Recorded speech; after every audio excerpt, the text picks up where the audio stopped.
Você conhece a história da Medusa? Aquela criatura mitológica grega cujos cabelos foram transformados em serpentes. Segundo a lenda, qualquer pessoa que olhasse Medusa nos olhos ficaria petrificada ou petrificado. Se você não está muito lembrada ou muito lembrado de quem era Medusa, eu vou deixar agora uma cena para você refrescar um pouco a sua memória.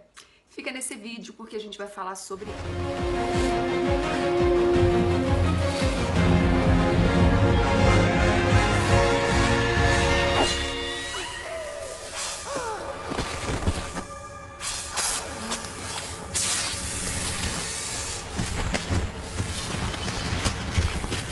Nessa cena, a gente compreende que Medusa é personificada como um ser maligno, um monstro capaz de matar as pessoas simplesmente com o seu olhar. O foco desse vídeo vai ser a discussão sobre por que Medusa se transformou num monstro. Eu vou usar duas versões para explicar a lenda da Medusa. A primeira vai ser a interpretação do escritor norte-americano Thomas Bulfin. Ele viveu até meados do século XIX e ele ficou muito conhecido por ser um pesquisador exímio da cultura clássica grega. E a segunda fonte será a Teogonia de Hesíodo. Mas para explicar sobre esse nome difícil, a gente vai ter que voltar um pouco no tempo, lá para o período arcaico da Grécia, no século 8 a.C. Provavelmente você já deve ter estudado sobre a Grécia, mas se você não está se lembrando muito bem, eu vou te ajudar a relembrar usando alguns pontos. A Grécia é uma civilização clássica, considerada clássica pela história, assim como Roma também é considerada. E a história grega é muito longa, por isso ela se subdivide em fases, que nós chamamos de períodos.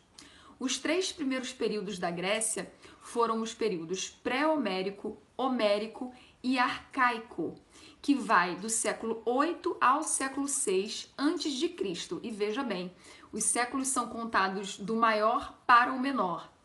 É nesse período arcaico que surgem as teogonias. O que seria isso?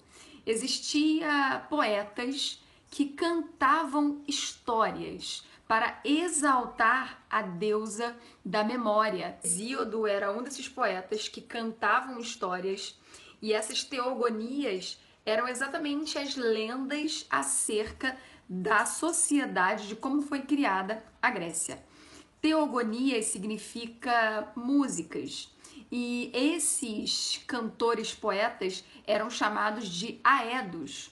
Portanto, supõe-se que não existia o alfabeto nesse período arcaico da Grécia. Então as histórias, elas eram orais, elas eram contadas.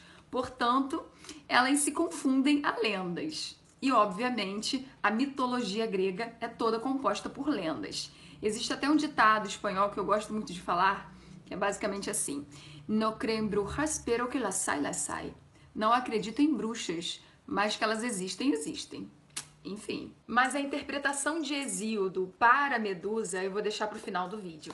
Antes a gente vai fazer a interpretação do Bulfin para a lenda da Medusa. É o seguinte, minha gente, segundo esse escritor norte-americano, havia 6 entidades gregas que se dividiam como irmãs. Segundo a mitologia grega, essas 6 entidades que eram irmãs se subdividiam em 2 grupos, as Greias e as Górgonas. As Greias eram abençoadas pela beleza, só que elas nasciam com os cabelos totalmente brancos. Daí vem o nome grisalha, por causa das Greias. E as Górgonas eram criaturas monstruosas. Elas tinham dentes de javali, garras de bronze e cabelos de serpente. Só que as Górgonas, dentre as Górgonas, havia uma que se destacava e era bonita, era agraciada pela beleza. E quem era essa? Medusa. Até aí deu para entender que Medusa era uma criatura belíssima, mas a partir de qual momento ela se torna monstruosa? De acordo com a versão do historiador Bulfin, Medusa tenta competir a sua beleza com a deusa Minerva, que por sua vez era a deusa das artes, da sabedoria e da guerra. Minerva não gosta nem um pouco dessa competição e a amaldiçoa, transformando o seu cabelo, que era um dos elementos que Medusa mais amava nela, em serpentes. Serpentes essas que petrificariam qualquer pessoa que olhasse para Medusa. Essa é a versão do livro. Beleza, Virgínia, entendi. Então, de acordo com essa primeira versão, ela e a deusa Minerva competiram e ela acabou sendo amaldiçoada. Mas em que momento entra a história do semideus Perseu? Vamos entender, galera. Perseu era filho de Júpiter, de acordo com o livro, existe uma outra versão que depois eu vou falar, com Danae.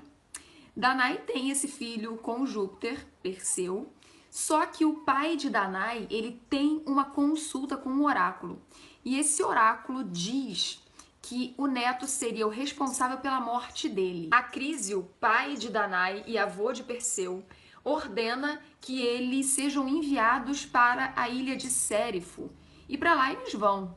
Eles contam com a sorte do rei Polidectes os receberem com bondade, mas essa bondade ia ter um preço alguns anos depois. Polidectes cuida então de Perseu até ele virar se tornar um homem. E qual missão foi dada a Perseu? Destruir Medusa. E quando o Perseu recebe essa incumbência, para quem que ele vai pedir ajuda? A deusa Minerva. Sim, a mesma que transformou Medusa no monstro. Só que ela não dá uma ajuda única dela. Ela reúne mais 4 deuses para presentear Perseu com armas que Medusa não conseguiria destruir. E quais seriam essas armas? Presta atenção. Perseu recebeu de Hades um cabo da invisibilidade. Depois ele recebe de Hermes um par de sandálias aladas. Para melhorar, ele recebe de Atena um escudo refletor de bronze. E para finalizar, ele recebe uma espada de Hefesto e consegue então matar Medusa.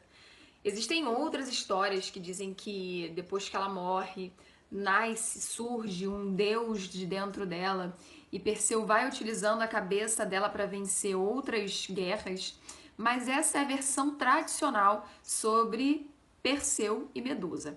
Agora vamos para uma outra versão que puxa muito mais da fragilidade e vulnerabilidade feminina. Segundo Hesíodo, Medusa era uma bela donzela.